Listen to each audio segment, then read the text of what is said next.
Wel, chan mis bwlwch cyn i'r cymryd ha, is agad can o cryn a sgolod yn lad yw y ffech yn clwysyn, ach nid fa mis fa sŵs, nid fa mi og, yn sgol agos gyda'r yn olhau.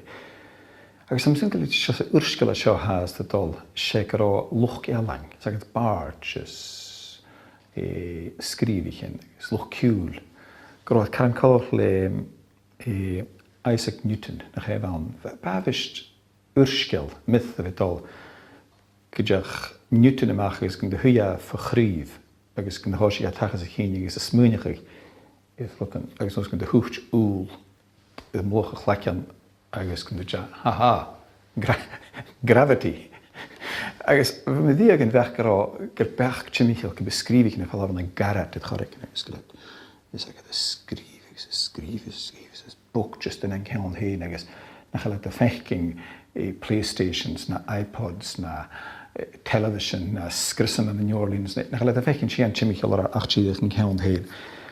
Agos go i dda ein Crichton mach gygoed mor sy'n. Ys agos, sydd Vawn fa cyrra'n chyfwr obsesif chan ydyn does, gyd fi gael cosiach sy'n cwm bystryd ys nôl yn at fe sy'n agos cot o clo, agos yn Scotsman fo achlis, agos fi gael cosiach sy'n agos dwi'n sgol sy'n chicas nws yn dolgachu.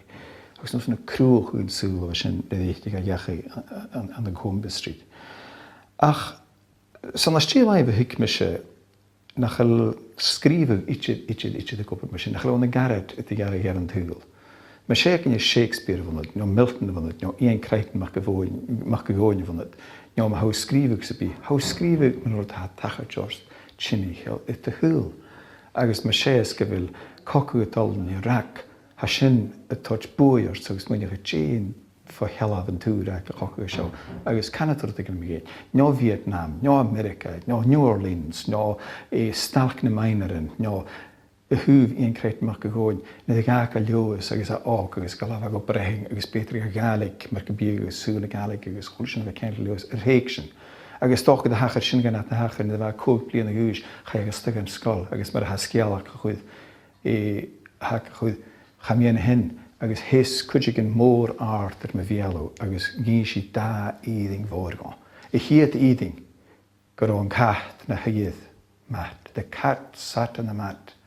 Agus níding eile hín si gáin sa bhéarla, agus féim go fírin ach chions go dúirt leú man sa bhéarla. Sa go cha íhain a répa goach as a chanan héin, sa gacha héin, sa ghólchas héin, sa echtar héin mar go bí agus a hatig an a súil fúil am na béarla mar a mise. Mar a mise agus ar ginealach ar fad. Agus a sin dit go scríbeh how fiaching di an répa sin sa strach agus sin a charige di sa léir sa chur cála agus ar well, cyrsan hachad seo. Agus nach began a bear mar a bigar tachart itse agus is as het lees o'r cála. Agus sy'n gan sy'n strífeg Iain Crichton mag gygoen mar sgrífige agus a hag sgrífige is bi fat yn be sy'n kiel i enw dy hwyl a coed cho mi hielach an sa chwle doi wa awn ma hosi ys y tiction sy'n gos yn coed dwi television sa channes well apydd sgris, apydd morst, apydd úpraj, apydd mi hiel agus hw fiach yn lwrs yn kiel i enw ys sy'n.